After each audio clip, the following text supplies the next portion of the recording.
जय हिंद सभी को। क्लास 10th के लिए वीडियोस बना रहे हैं हम। 2023 का पिछले साल का जो है पेपर है उसमें थोड़ा सा पैटर्न समझ लीजिएगा कि लगातार एक एक नंबर के 20 क्वेश्चंस आने वाले हैं। हर एक चैप्टर से एक या दो क्वेश्चंस के करीब करीब, ठीक है, एवरेज 1.2 1.5 के आसपास आएगा। तो आपको सब चैप्टर से एक एक क्वेश्चन लगभग मिलने वाले हैं। इसके बाद 20 क्वेश्चन जैसे आप MCQ कर लेते हैं तो इसके बाद अगला क्वेश्चन आएगा क्वेश्चन नंबर 21। उसमें कुल 6 क्वेश्चन होंगे, सारे 2-2 मार्क्स के होंगे, 2-2 मार्क्स के क्वेश्चन होंगे, ध्यान रखिएगा। अगला जो 22 नंबर क्वेश्चन होगा, 22 में भी थोड़े से क्वेश्चंस ज़्यादा हैं, मतलब कुल आपको 6 क्वेश्चन मिलेंगे, उसमें से 5 अटेम्प्ट करने होंगे। 6 क्वेश्चन में से आपको 5 अटेम्प्ट करने पड़ेंगे। क्वेश्चन नंबर 23 में 2 सवाल होंगे, 1 अटेम्प्ट करना होगा। 24 में भी 2 सवाल होंगे और 1 अटेम्प्ट करना होगा। इसके बाद 25 नंबर क्वेश्चन में भी 2 सवाल होंगे, 1 अटेम्प्ट करना होगा। 20 MCQ हो गए। 21 में जो है 6 क्वेश्चन है, 6 अटेम्प्ट करने हैं। 22 नंबर जो क्वेश्चन होगा उसमें से आपको 5 क्वेश्चन अटेम्प्ट करने हैं, 6 क्वेश्चन होंगे। और 23 नंबर में जो है 2 क्वेश्चन होंगे, 1 अटेम्प्ट करना होगा। 24 में भी 2 होंगे और 1 अटेम्प्ट करना होगा। 25 में भी 2 होंगे, 1 ही अटेम्प्ट करना होगा।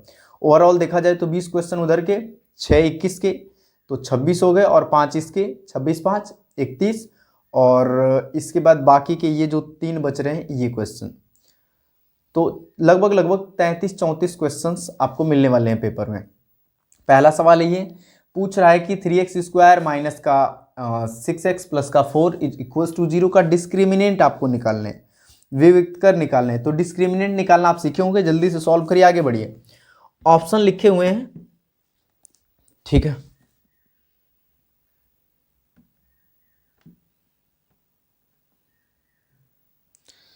ऑप्शन लिखा है, फर्स्ट ऑप्शन है आपके पास 13, सेकेंड ऑप्शन लिखा हुआ है 12, सी ऑप्शन है 3√6 और लास्ट ऑप्शन है डी माइनस का 12। डिस्क्रिमिनेंट निकालना है, पहला क्वेश्चन है तो आसान है। डिस्क्रिमिनेंट निकालने के लिए हम लोग सॉल्व करते हैं, फार्मूला होता है डिस्क्रिमिनेंट का b² minus 4ac, d equals to b² minus 4ac। इसी को कैलकुलेट कर लीजिए, d इक्वल्स टू b, ये वाली वैल्यू होती है माइनस का 6 होल स्क्वायर, माइनस का 4 इंटू a की वैल्यू 3 है और c की वैल्यू 4 है। ये a की वैल्यू, ये b की वैल्यू, ये c की वैल्यू साइन के साथ आप लेते हो, तो चिन्ह के साथ आप कैलकुलेट करोगे तो काम हो जाएगा आपका। अब इसके बाद यहाँ से जो वैल्यू आ रही है डिस्क्रिमिनेंट की, हो जाएगा ये 6 का स्क्वायर 36 माइनस का 4 इंटू 3 12 और ये 4 48। सॉल्व करेंगे तो माइनस का 12 आएगा आपका, ठीक है। नेक्स्ट क्वेश्चन कह रहा है कि सेकेंड क्वेश्चन है, कह रहा है कि 3x plus 2y is equals to 6। कह रहा है कि और साथ ही साथ y की वैल्यू 0 है तो होगा, पहला ऑप्शन है पॉइंट होगा 2,0, दूसरा ऑप्शन है 0,2 और इसी तरीके से ऑप्शन है 0,3। पूछ रहा है कि 3x plus 2y is equals to 6 में y की वैल्यू 0 है, तो बताइए कि वो कोऑर्डिनेट क्या होगा। तो y की वैल्यू जैसे इसमें आप 0 पुट करते हो तो ये हट जाएगा और 3x इज इक्वल्स टू 6 आएगा, a बराबर 2 हो जाएगा, x बराबर 2 हो जाएगा, तो पॉइंट हो जाएगी हमारे पास 2,0। x की वैल्यू पहले लिखते हैं, y की वैल्यू बाद में लिखते हैं। ये बी वाला ऑप्शन है, ठीक। नेक्स्ट क्वेश्चंस की अगर बात कर लें,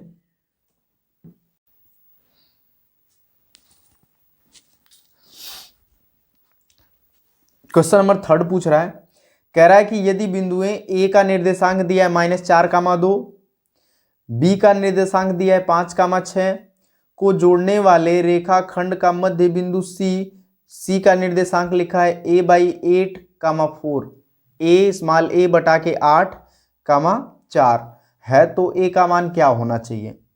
पहला ऑप्शन है -8, दूसरा ऑप्शन है 4, तीसरा ऑप्शन है -4, चौथा ऑप्शन है 2। तो a और b का मध्य बिंदु कौन है, c है, तो इसका मतलब जो c के कोऑर्डिनेट आए होंगे वो पहले और दूसरे को जोड़ के बटे में 2 करके आए होंगे, मिड पॉइंट होगा।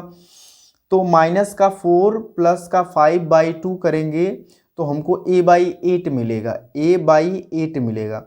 जब आप इसको कैलकुलेट करेंगे तो आपको a की वैल्यू मिल जाएगी -4 वो आपका आंसर हो जाएगा। इसके बाद कह रहा है कि यदि एक त्रिभुज है ABC, क्वेश्चन नोट करिएगा। ए बी सी, जिसमें ए बी बराबर 6√3 सेंटीमीटर और ए सी बराबर 12 सेंटीमीटर, बी सी बराबर 6 सेंटीमीटर, कोण बी का मान क्या होगा? तो देखिए ए बी को आप 6√3 समझिए और ए सी को 12 समझिए, बी सी को 6 समझिए। तो जो साइड्स छोटी छोटी हैं उनका स्क्वायर करेंगे ना तो ए सी के स्क्वायर के बराबर आ रहा है, मतलब 12 का स्क्वायर इक्वल्स टू 6√3 का स्क्वायर प्लस जो है 6 का स्क्वायर। जब आप इसको सॉल्व करेंगे तो 144 लेफ्ट में भी आएगा, 144 राइट में भी आएगा।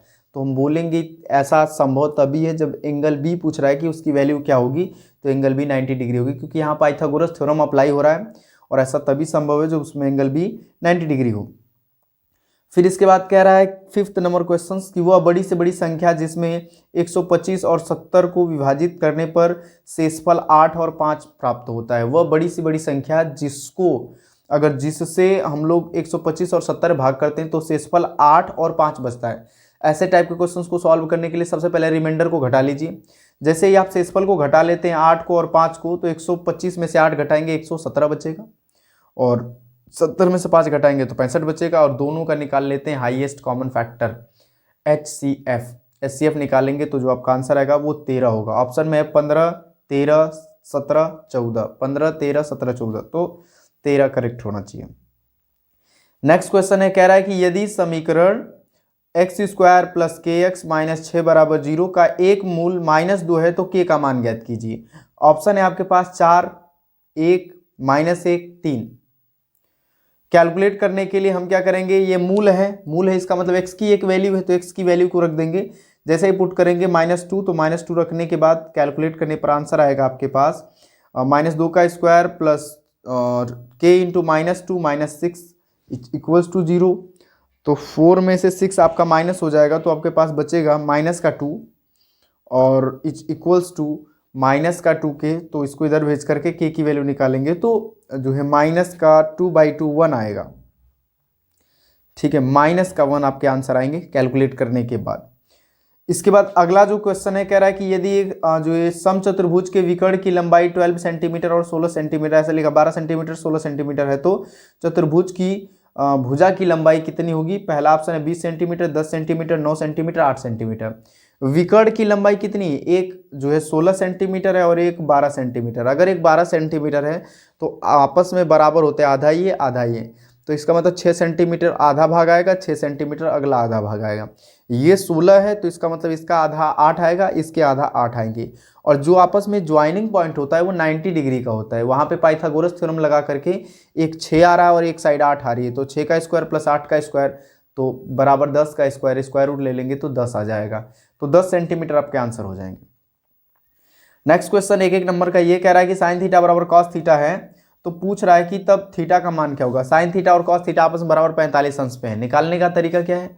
कॉस थीटा जो है उसको लिख दीजिए साइन 90 माइनस का थीटा, और साइन से साइन आपस में कैंसिल आउट होकर के आपको मिलेगा, थीटा को इधर भेजेंगे तो 2 थीटा = 90, थीटा बराबर हो जाएगा 90/2 45 डिग्री।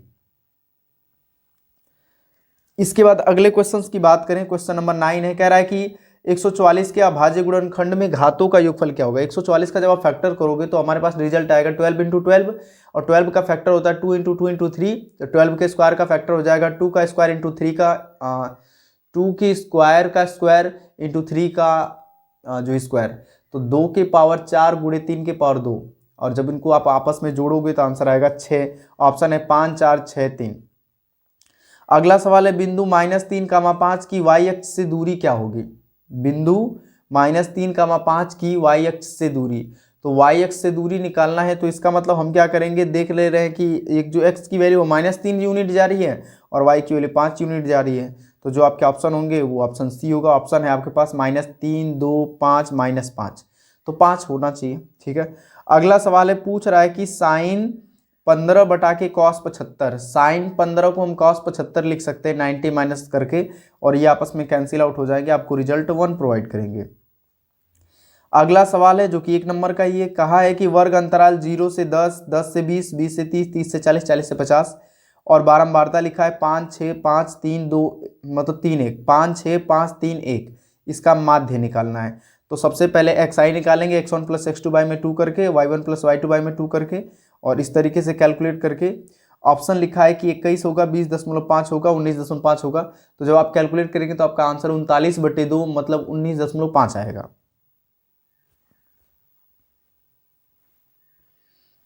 ठीक है,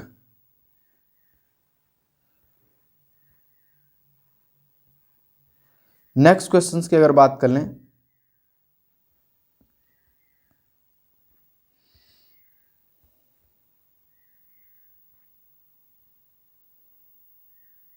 लिखा है कि 3 cot theta is equals to 4, तो कोसेक थीटा की वैल्यू क्या होगी? 3 cot theta is equals to 4, तो cot theta is equals to 4/3, और cosec square theta minus cot square theta is equals to 1, cosec square theta बराबर 1 plus cot square theta, और cot theta की value 4/3 रख करके square root ले लेंगे तो आंसर आएगा आपके पास 5/3 आना चाहिए।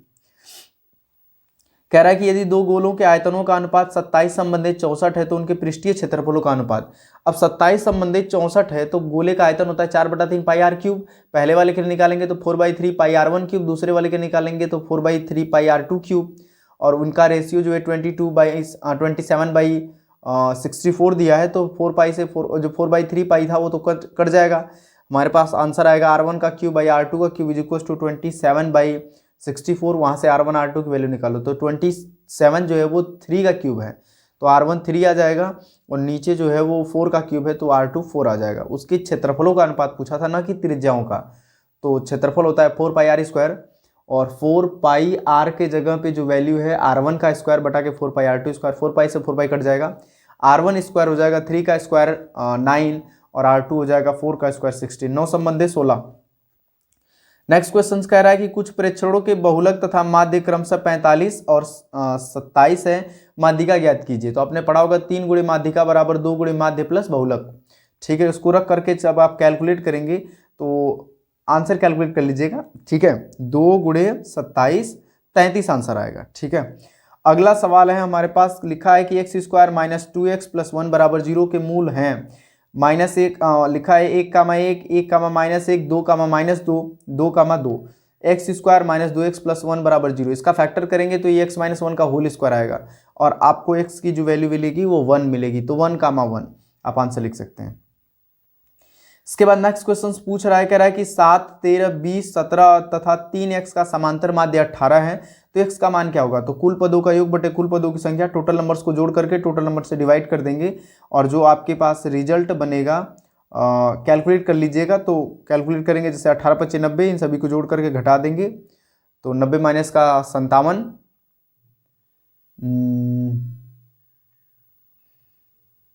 33 बटा के 3, 11 आंसर आना चाहिए, 11 ही आएगा।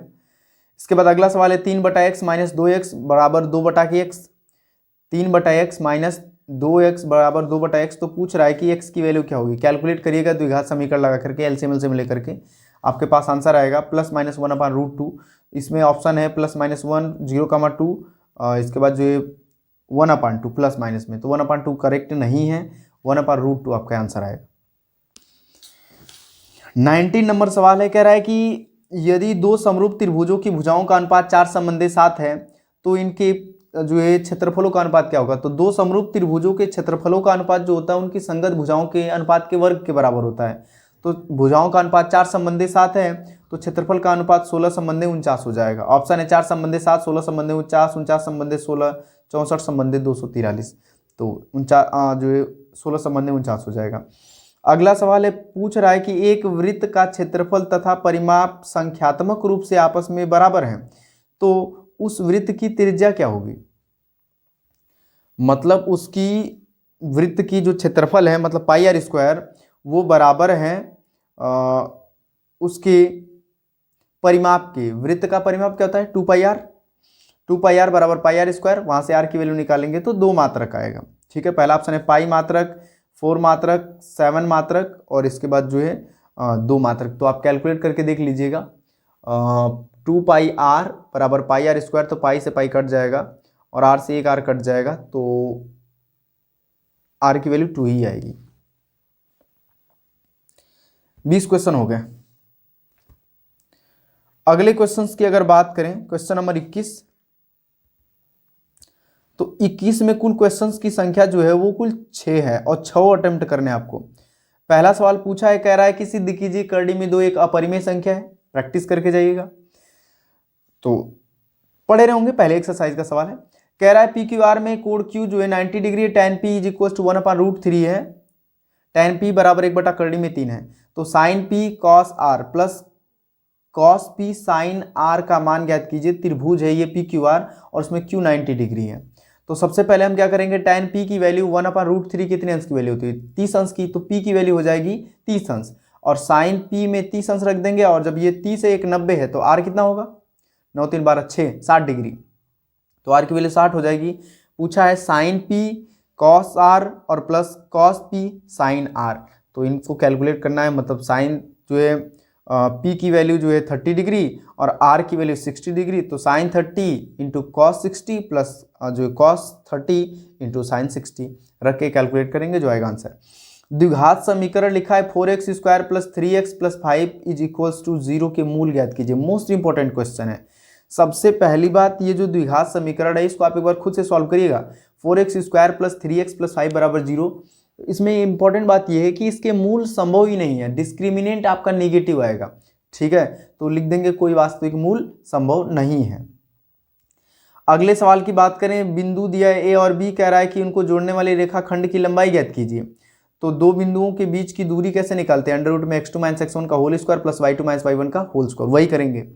अगला सवाल है, कह रहा है कि यदि व्यास 1 सेंटीमीटर वाली 8 सेंटीमीटर लंबी तांबे की छड़ को पिघलाकर एक समान मोटाई वाली 18 सेंटीमीटर लंबी एक छड़ के रूप में पुनः जो है बदला जाता है, तो छड़ की मोटाई ज्ञात कीजिए।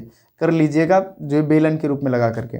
नेक्स्ट क्वेश्चन कह रहा है कि सारणिक दिया है, उसका माध्य निकालना है और आपके पास अंतराल दिया है 10 से 25, 25 से 40, 40 से 55, 55 से 70, 70 से 85, 85 से 100 और नीचे लिखा है 2 3 7 6 6 6। तो पूछ रहा है कि माध्य ज्ञात कीजिए। कैलकुलेट कर सकते हैं कुल xi निकाल करके fi xi और सिग्मा fi xi बटा के सिग्मा fi। 22 नंबर में कुल 5 क्वेश्चन अटेम्प्ट करने हैं। पहला सवाल है, कह रहा है कि क्या समीकरण x प्लस 2y माइनस 4 बराबर 0 और 2x plus 4y minus 12 is equal to 0। कह रहा है कि दो रेल की पटरियों को निरूपित करते हैं तो इनकी ज्यामिति आलेख विधि से बनाइए। तो x की वैल्यू 0 रख करके y की वैल्यू निकालेंगे, फिर y की वैल्यू 0 रख करके x की वैल्यू निकालेंगे, दोनों को आपस में ज्वाइन कर देंगे दोनों इक्वेशंस के लिए। कह रहा है कि दो व्यक्तियों को आय का अनुपात 9 संबंधित 7 है, उनके खर्चों का अनुपात 4 संबंधित 3 है। यदि इनमें से प्रत्येक व्यक्ति प्रतिमाह 2000 रुपये बचाता है तो उनकी मासिक आय ज्ञात कीजिए। तो सबसे पहले वो 9 संबंधित 7 के अनुपात में जो है वो लोग कमाते हैं और 4 संबंधित 3 के अनुपात में खर्च करते हैं। तो बचा है कितना, तो बचा है आपका 5 संबंधित 4, 5 संबंधित 4, तो एक को 2000 बच रहा है, एक को 2000 बच रहा है। तो अगर हम किसी एक को 2000 लेके चलेंगे तो उस कंडीशन में जो है ये सेविंग्स है, तो x की वैल्यू निकाल करके फिर 9x और 7x में पुट कर देंगे। ध्यान से देखो नेक्स्ट क्वेश्चन उसके नीचे बोला है, कह रहा है कि सिद्ध कीजिए कि बिंदु इतना इतना इतना समकोण त्रिभुज के शीर्ष है। 3 2 -2 -3 और 2 3 समकोण त्रिभुज के शीर्ष है। सबसे पहले ए बी निकालेंगे, बी सी निकालेंगे, ए सी निकाल लेंगे, तीनों साइड्स की लंबाई निकाल लेंगे। कैसे, जो है डिस्टेंस फार्मूला से, अंडर रूट में x2 - x1 का होल स्क्वायर लगा करके, और ये जो होता है वो बराबर होता है आपका पाइथागोरस थ्योरम अप्लाई करके देख लेंगे और अगर अप्लाई हो जाएगा तो कह देंगे हैंस प्रूफ कि एक एंगल 90 डिग्री होगा जरूर। इसके बाद एक डायग्राम बनाया है और डायग्राम कुछ आसानी है। कह रहा है कि OA इंटू OB बराबर OC इंटू OD सिद्ध करना है। देख लीजिए जरा, सिंपल है, ऐसा है। कह रहा है कि यहाँ पर जो है A है और ये D है, ये O है, ये C है और ये B है। कह रहा है सिद्ध कीजिए AO इंटू OB बराबर OC इंटू OD। तो प्रूव हो जाएगा दोनों ट्राइंगल आपस में सिमिलर हो जाएंगे। कैसे, अगर ये दोनों आपस में पैरेलल है, ये इसके पैरेलल है, ये इसके पैरेलल है, समांतर है, तो ये वाला एंगल इस एंगल के बराबर होगा और ये वाला एंगल इस एंगल के बराबर होगा, ये दोनों आपस में बराबर होंगे। वो दोनों जो है अल्टरनेट एंगल से और ये जो है करस्पॉन्डिंग मतलब शीर्षाभिमुख कोण से, ठीक है, आमने सामने का कोण। अब इसके बाद कह रहा है कि कोण ए और कोण सी बराबर जो है सिद्ध कीजिए कोण ए बराबर कोण सी और साथ ही साथ कोण बी बराबर कोण डी।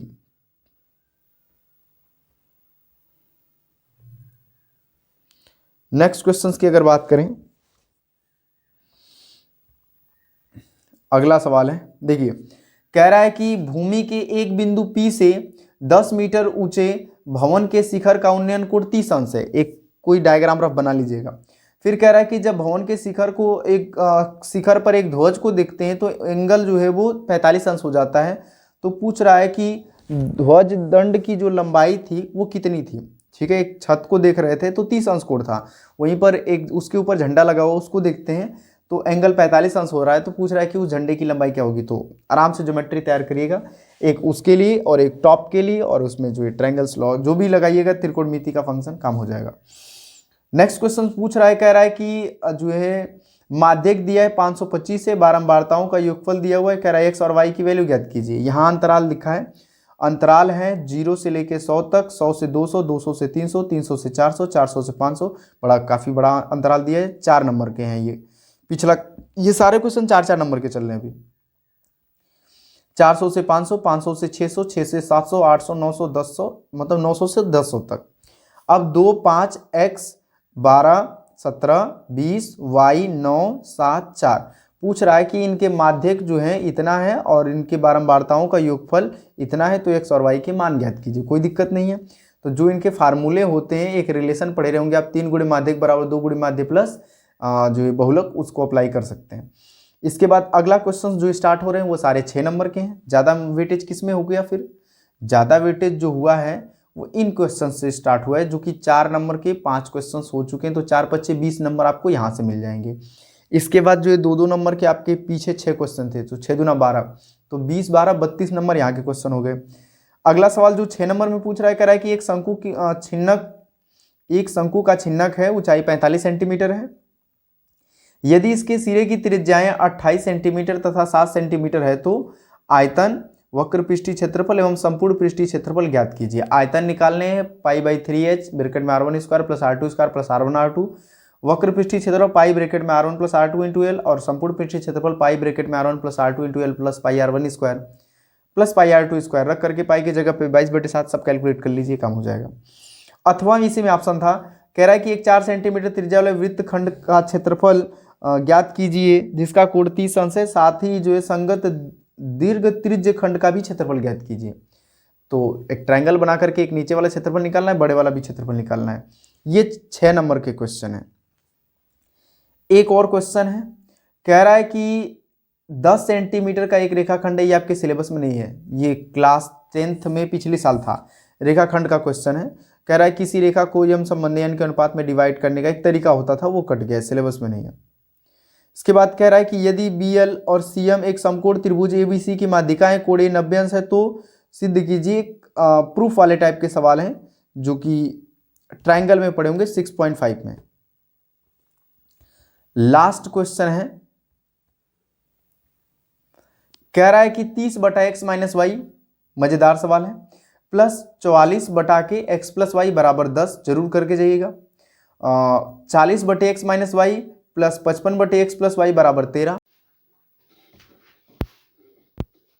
क्वेश्चन था जो है 30/x - y और प्लस 44/x + y = 10 और 40/x - y और प्लस 55/x + y = 13।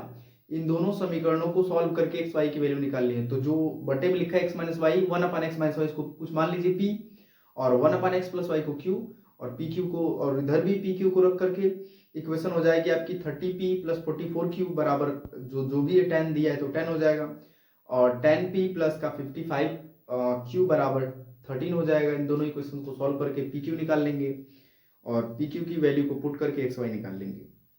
या करके इसी में सवाल है कि एक भिन्न है, इसके अंश में से अगर एक घटाते हैं तो वह 1/3 हो जाती है, और जब हर में 8 जोड़ देते हैं तो वह 1/4 हो जाती है। तो x - 1/y में y अगर रखते हैं तो 1/3 x - 1/y = 1/3, और जब x y में y + 8 करते हैं तो वो 1/4 हो जाती है। दोनों इक्वेशंस को सॉल्व कर लेंगे तो 25 क्वेश्चन है कुल, अगर देखा जाए तो ये करीब 34-35 होते हैं। ठीक है, तो बस स्ट्रेटजी ध्यान रखिएगा, 3 क्वेश्चन आपके ऐसे आने वाले हैं। तो 3 क्वेश्चन का मतलब 6 × 3 = 18 ये हो गए, 2-2 नंबर के 6 क्वेश्चन, तो 6 दूना के 12 हो गए, तो 30 नंबर के तो ये हो गए। इसके बाद 30 नंबर में बात करें तो फिर 4-4 नंबर के क्वेश्चन थे कुल, कितने 5 थे। तो 4 पच्चे 20 वो हो गए। तो देखा जाए तो 20 30 50 आपके ये क्वेश्चन के हो गए और एक एक नंबर के 20 क्वेश्चन हो गए। तो कुल ये तरीके हैं आपके पेपर में।